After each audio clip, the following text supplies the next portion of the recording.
Hello guys, kagagaling ko ng supermarket. Nandito ako ngayon sa ang daming mga paninda, pambili na lang talaga ang kulang. Ang dami nilang paninda dito guys. Ayan guys, yung mga kagaya kong mahilig sa wagwag, maraming paninda ngayon. Tignan nyo. May tag $2 dun kay Auntie. Naglalagay pa lang siya ngayon. Dito $3, $5. Pero mga gaganda, tapos may mga bags. Ayan o, tag $5 ang bag nila. Tignan natin. Oh. Ganda. Punta tayo dun kay Auntie. Dun kay Auntie. Mga kagaya ko guys, bumibili ng mga wagwag. Ang dami, naglalagay pa lang si Auntie oh. Tag $5. Hanap tayo guys. Mga mahilig sa mga bestida. Ayan. Akala nyo guys, mga Pinay lang ang mahilig bumili ng mga sedanhan. Hindi may mga locals din na bumibili. Pero ang ganda nung itim na yun oh, na bestida.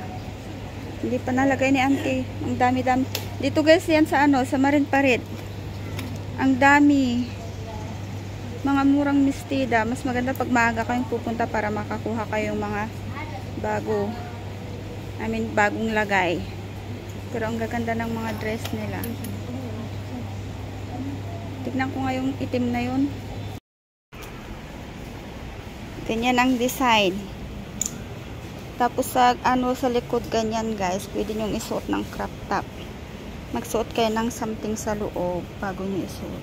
Diba ang ganda? Bagong-bago pa lang. Hindi pa luma yung tila niya guys. Kunin ko nga to. At the end guys, hindi ko din kinuha. Marami akong bestida sa bahay na hindi nagagamit. Kaya hindi ko na kinuha. Mamalingki na lang muna ako guys.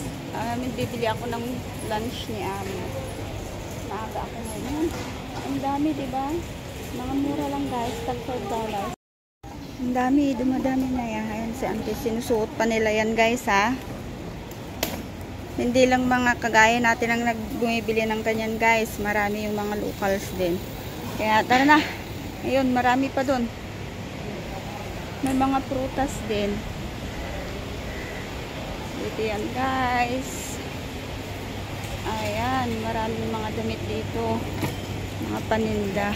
Minsan may tag $1 pa dito. Yung may ice cream sila na $1 guys. Yung mga gustong pumunta dito. Ayan.